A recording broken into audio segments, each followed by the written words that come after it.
Please welcome our final panel, The Future is Ours, with Stephanie Kimou, Elsa Mengistu, Bethany Meyers, and moderator April Donnellan.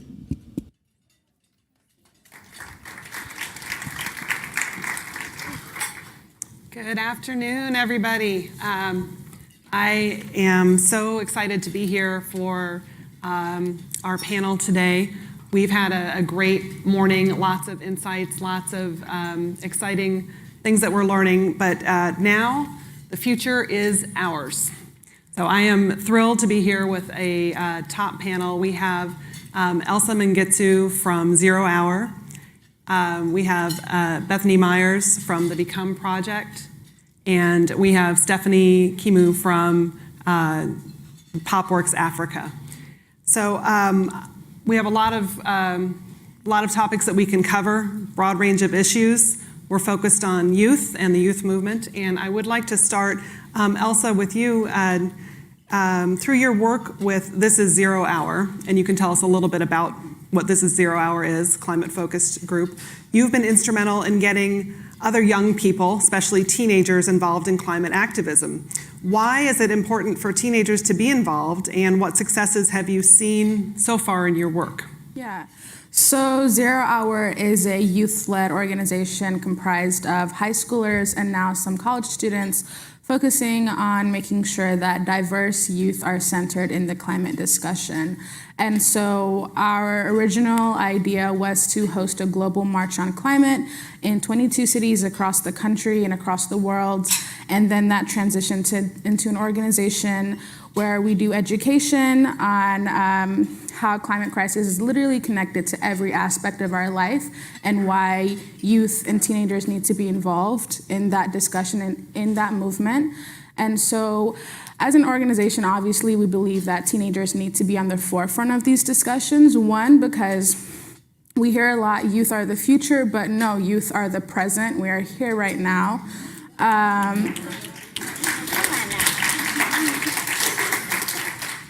And so if we're here right now, that obviously means we're going to be here 10, 20, 40 years from now.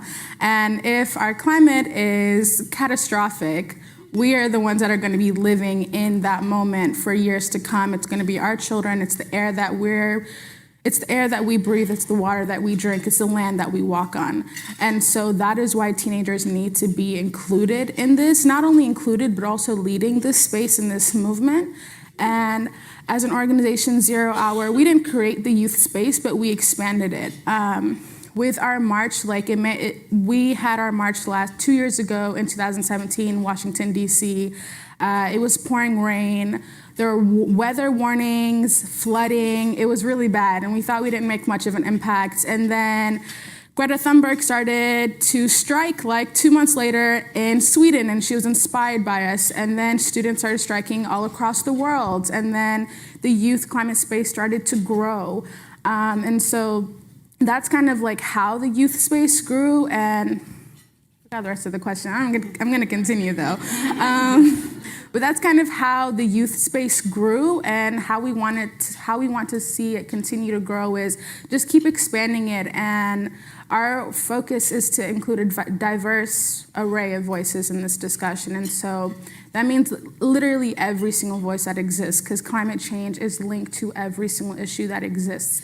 And so what I'm going to continue pushing for, what we're going to continue pushing for is, one, have youth centering in those voices, and two, having marginalized and diverse voices centered in those discussions. So you're harnessing the power, the passion, and the power of the youth that are coming to you. Stephanie, for your organization, PopWorks Africa, you're also working with youth groups, but you're helping we heard earlier today about representation. You're leveraging your power in other communities to give them resources that they need to do what they do. So can you tell us a little more about what you're doing with PopWorks Africa? Yeah, so PopWorks Africa is an African-centered development agency, consulting agency, where we support INGOs and foundations in better investing in youth-led organizations in sub-Saharan Africa. And so we really want to support INGOs and foundation in decolonizing the development space, meaning investing in African Black expertise and not just narratives. I think we can often put young Black women on stages to talk about being a former child bride or having escaped trauma, and we don't actually center young Black women as experts, that they can contribute in a way and they should be compensated as such and they should be funded as experts. And so PopWorks is really trying to change that space, which is, international development and global affairs is a white-led space. So to say that we want to infuse that space with young African women who are not just narratives, but agents of change and experts is something that we're really fighting for, and we are always looking to partner with institutions that are ready for that and not just ready for tokenism for young Black women. So, yeah. And Bethany, you've been an outspoken advocate for body neutrality. So that's a concept I hadn't heard before until I was looking at your website. Explain body neutrality, how does it differ from body positivity, and how are you impacting change in that space? Yeah, so hi everyone. I'm incredibly honored to be here today and on this stage. I founded the be.come project last year. It's a body neutral, super inclusive fitness platform. Part of what we want to do is really redefine how people move. And I always say it's about working out because you love your body and not because you hate your body. So body neutrality is a concept I guess body neutrality resonated so much for me. I spent a long time with an eating disorder and really struggling to appreciate my body as is. And I think that body positivity, the idea as a whole, sort of says that you have to be positive all of the time. And I really can't think of anything in this world that we are positive about all of the time. Like, even, sometimes you really like your kids, but I'm sure sometimes you don't like them that much. And so what I found happen was that when we try to achieve this goal of body positivity, and inevitably at some point we don't feel super positive, then it leads to this cycle of feeling like we failed, and then we start criticizing ourselves for not being body positive. It's this vicious cycle that goes back and forth. So I found the word body neutral, and it just hit me like a ton of bricks. And basically what it says is that some days you may feel good about your body, some days you may feel bad about your body, but every single day you respect your body. And it really sort of takes your body as simply the vessel. It is not who you are. Who you are deals with what's inside and your personality and your motive, your drive, your purpose. Our bodies are simply just vessels that hold us. And so it kind of takes the power away from the body and gives it back to the soul and to the person. Nice, very powerful. Thank you for sharing your story as well. So Elsa, back to you, and then I think all of you would, I hope, would be able to address this. So you have as I said, the passion and the power of the youth movement. You guys are busy. You've got a lot on your plates, and you're fighting for a lot of different things. How do you maintain the attention of the teens and college kids that you've got signing up for this 0 hour? How do you, or do you? Are you hoping that you'll have them for a time and then pass it on to the next up and coming? But how are you trying to capture the power, but actually have some impact in a longer term picture? And you all can address that as well. But yeah. I feel as if when you create a space in which everyone can thrive, you don't have to constantly reach out to people and pull them into your movement. I was drawn to 0 hour. I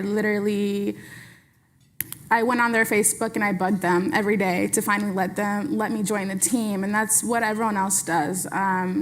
It was a space that I saw was where I would thrive, where my voice would be included, where I could do work that was meaningful to me, and that's always the space that we've had, and that's what draws in youth. And our goal is to have long-standing impact. Right now, 3 of my colleagues are on Capitol Hill lobbying all day, and the other half are testifying in front of Congress. And so our work is long-standing. We're not here just to create a movement for oh, we get a few bills passed, we're done. We're creating a sustainable movement because we want a sustainable earth. And that's long term, it's not short term. And so our movement grows with us, and it attracts the people that want to be in that space. And so it's always going to be here. Do you have techniques that you use to keep the young movements that you're fostering engaged and involved and moving forward? Well, as a retired youth, I still have to think about the best ways to engage them. I think in sub-Saharan Africa, like I said, a lot of young women who are in movements, especially sexual and reproductive health, are often pinned by INGOs or foundations as those storytellers. And so they start internalizing that and don't show up as experts. And so we're engaging young Black African women to fight for their compensation, fight for their space at the table, to not be intimidated by the white gaze, which is honestly the international development and oftentimes global affairs gaze, and to just show up as their full selves. And so Blessing earlier was talking about different ways to engage young people. And in Africa, as she said, in Nigeria, it is social media and WhatsApp and getting really creative, which isn't hard because they're already very creative. And so it's honestly just ensuring that young Black women can show up and be their full selves, and not just the gatekeepers of really traumatic stories that make people give money. Mm-hmm. Yeah. Well, I mean, I'm a little bit different from both of these two, just from simply in what we do, but I think the idea of gauging your community is so important. And so when I started the Become Project, I decided very early on that every single body that we show, I want them to be a client and actually a member of the, like I don't want to hire fitness models. I want them to be the actual people who do it. And which I think is a little bit different than being like, we need to be super diverse and we just need to kind of like check all of these boxes. But it's like, who are the clients, who is doing it, and then how can we engage them? So if you go to the website, every single person on the website is a client. And when you look at the videos, there's always 2 demos in there with me. And I just tell people, I'm like, if you feel like your body is not represented in fitness and you want it to be, send us an email. And it's as simple as like, are you available? And then they come shoot. And I found it really, really powerful because even in the videos themselves, we don't edit out any mistakes. So if somebody wobbles or falls or whatever it is, that's all captured.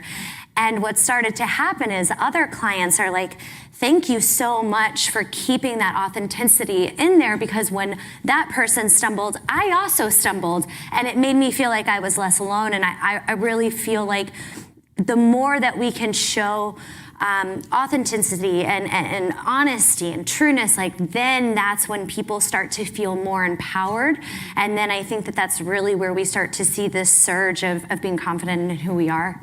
And that's resonating with your, what's your demographic? Or do you know who's using your platform? How does that break down? Yeah, I would say, well, it's a little bit varied. I mean, right now we have late 20s to mid 30s as kind of the main age, but my mom is sitting in the room and my mom does it as well. And I won't give her age, but it's over 50, over 60. No. And then what has also started to happen is now we've had more parents bring in their youth that are in the home. So I've been having a lot of people with like their 13-year-old kids are sort of these ages where they're really starting to think about body, and they're really, starting to be like, I'm too fat or I'm too this, and starting to bring it in. So what I'm the most proud of is what a family affair it's become, and how there's a good age range within that. Perfect. So we've touched on technology across what everyone has said, and I did want to ask you to draw that out a little bit more. We heard earlier from Azded, her very impactful book about kind of the negative draw of technology, where people can get recruited, young people can get recruited down paths that are unhealthy and very dangerous. You are hoping to use technology, or using technology, attracting young people down paths that are going to make the world a better place. So can you talk a little bit about the role of technology? When I was not a retired youth, when I was a youth, these things didn't exist. If you had an idea or a concept, the connection point was very complicated. In the last 15 years, this has changed dramatically. So how are you using technology as a way to empower the movements that you're using and avoiding, whether it's the messaging from media companies or people trying to out-selfie themselves, avoiding some of the pitfalls that we hear about so often with technology? So, do you want to start with, you found your role with This Is Zero Hour through technology, on Facebook? So all of Zero Hour is high school students and some college students, and so everything we do is on our phone, on our laptop. I found Zero Hour through Facebook. We were, the founding team found each other through Twitter, through Instagram, and so all of our work is literally on the cloud. That's how we connect with people. That's how we connect with important people. That's how we connect with other youth. We're all remote. I'm from North Carolina. My executive director lives in Seattle. The finance director lives in New Jersey. We're all over each coast. And so I can't imagine a world in which we didn't exist online, and that's how we work. And it's been effective for us because we can reach millions of youth. Our platform is online. That is our power. That is our strength. At least for Zero Hour, we control our messaging, and we reach thousands of youth that just, I don't know, we speak to each other through the internet. So I'm a little biased because I grew up on the internet, but technology is literally how we grew this movement, how we grew this space. Well, I mean, I have both, pre-internet and post-internet. I remember both. And I think we were talking backstage about, just in general, how it's really easy to condemn social media and what's going on and it's so terrible. But I think that every single generation has some sort of somebody used to say this about radio, I think as it goes. So anyway, with social media, I started my entire business through Instagram. I mean, we did a beta project and we don't have any investors, so we ended up raising all the money that we needed solely through Instagram without a website. So I'm very, very grateful to Instagram because it started my business. I think what I really try to focus on is what am I putting out there on social media, and is it bettering the conversation or is it hindering it, right?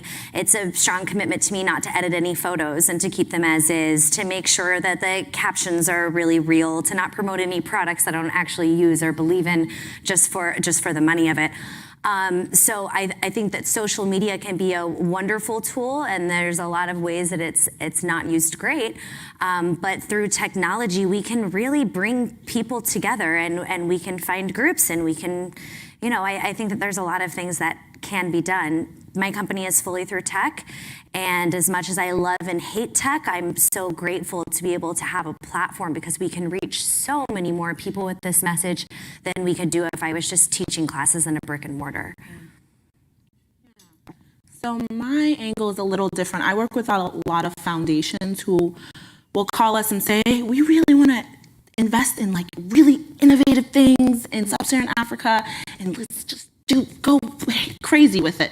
And it's well, we really also have to meet them where they are. We really have to not overwhelm young African advocates with what tech and innovation looks like and place that burden on them when they are mobilizing beautifully on WhatsApp, when they are mobilizing beautifully on their Facebook group.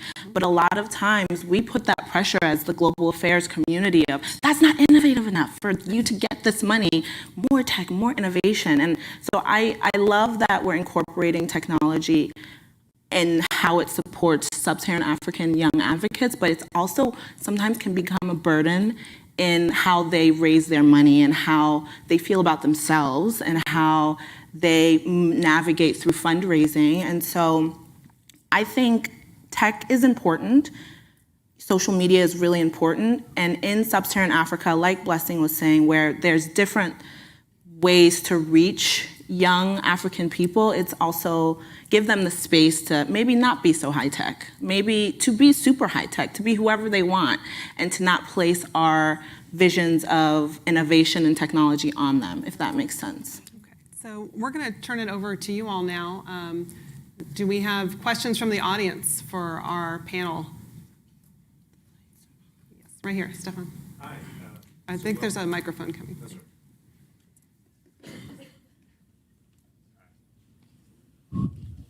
Is this on? Yeah. Welcome to the climate space. I've been working in this space for almost 20 years in Southeast Asia. What has been your biggest surprise joining this space? Through the internet, through social media, what has been your biggest surprise entering this field? Within the climate space? Any shocking moments that you've had where the big adults or these retired youths? Yeah, there's a lot of drama within. No, I'm serious. Like, I didn't realize, I founded high school clubs. I've worked in high school clubs, local organizations, yeah, but I've never gotten so intensely involved in an organization with global chapters, and I'm putting in 40 hours a week on top of high school. Like last year, you work so closely with these people, and you're working so closely with people in other organizations, you don't realize the level of highly interpersonal communication you have to have on a day-to-day basis. And just with any human interaction, there's always drama. And so add politics and organizational issues, there's just a lot that I learned that I didn't think I'd learn till I was out of college. And so that was actually my biggest shock. You're working with people in any space, there's just always issues that come up, and just there's so much to solve. Drama. We have an all the way in the back question there. Hi, this is for Bethany. I was curious if you have any partnerships with counselors, therapists, behavioral health organizations, because I think that would be a natural partnership. It's definitely in the books for things that we would like to do, because I think that there's a lot more that we could do along those lines, and we've definitely have some people who are part of our community who have reached out for that. It's not part of it yet, but definitely for the future. Right now, we do a lot of very, very small things. This is nothing like having a therapist on site, but one of the things that I love is when every single time you open up the app or you go online to do a workout, in order to both unlock and lock the routine, you answer a question. It says, how are you feeling? And then we list some different words. Last week, so each week I tally the words and see what was most used. And last week, the top words before a workout were tired, unmotivated, insecure. The top 3 words used after were accomplished, ready, and strong, which I thought was pretty amazing. It's through which is such a small sect and little, but I think where we're starting right now is trying to get people to really focus in on how they're feeling. And then, my ultimate dream with this would be to have an overall wellness platform, and you can go for a lot of things, because I think that's really the way that you create change. Thank you. We have a question from online, which is that we need older people to listen to you all too, not just the youth. How are you getting through to older groups? Or you're just waiting for us to follow along, keep up with our kids?